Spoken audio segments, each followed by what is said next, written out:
The ending of Clannad After Story fucking stinks. Look, before I get into this video, it should be pretty obvious, but I'll say it anyways. If you haven't seen Clannad and you care about spoilers, I'm gonna spoil the entire thing. Starting now. Clannad is a heartfelt anime with many touching moments that can cause the most jaded men to break down crying as if they were a 6-year-old girl who just scraped her knee. I myself cried one time during my viewing of Clannad, and it's probably not the scene you're thinking of.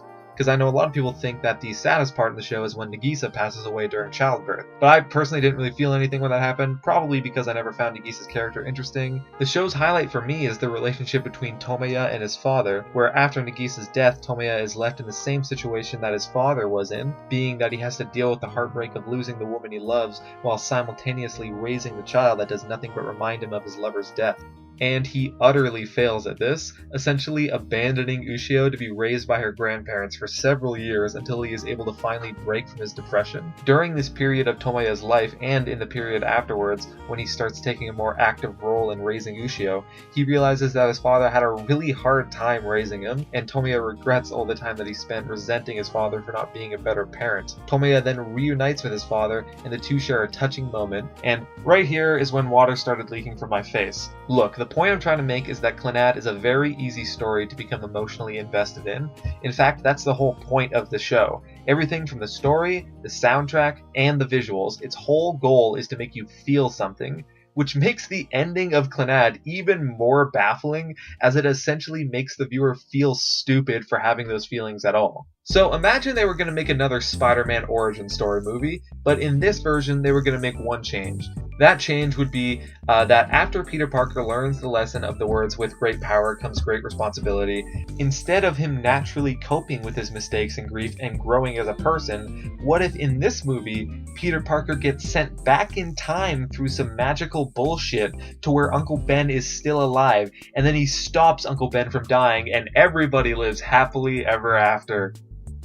That movie would never be made because the second anybody in the writer's room even suggested it, they would be ridiculed and told that it was a stupid fucking idea that retroactively erases the very deep and real human experience that Peter Parker had to go through. So, with that being said, how does Clannad, everybody's favorite tragic anime, some would say a masterpiece, end? It ends with some stupid magical anime bullshit that retroactively ruins the best part of the story and made me sick to my soul. Clannad ends with Ushio dying in Tomoya's arms, and then as she is passing away, magical lights start falling from the sky, and then Tomoya is sent back in time to when Nagisa was giving birth, but this time she doesn't die in childbirth. What? And look, before you say anything, I know that they set up this ending with the whole sub-story of the girl and the robot on a dying planet. I also know that the concept of magic had already been introduced into the story, so it doesn't come out of nowhere, but that doesn't make the ending any less terrible. Just because you set up an awful ending well, it doesn't make the awful ending less awful. Also, I don't care if the ending makes more sense in the visual novel. I'm strictly talking about the concept of the ending of Clannad the anime. Look, storytellers of the world, don't kill your characters if they're not gonna stay dead. It's incredibly aggravating, okay? Superman, okay? Jon Snow, okay? Jesus. I don't understand how anybody could defend the ending of Clannad. Like, would Romeo and Juliet have been a better story if they both drank the poison and died, and then some magic anime bullshit fireflies started falling down from the sky and sent them back in time, but now their parents approved of their relationship? Like, are the people who make and watch anime just giant pussies who can't handle a bittersweet ending? Oh, and by the way, I'm not heartless.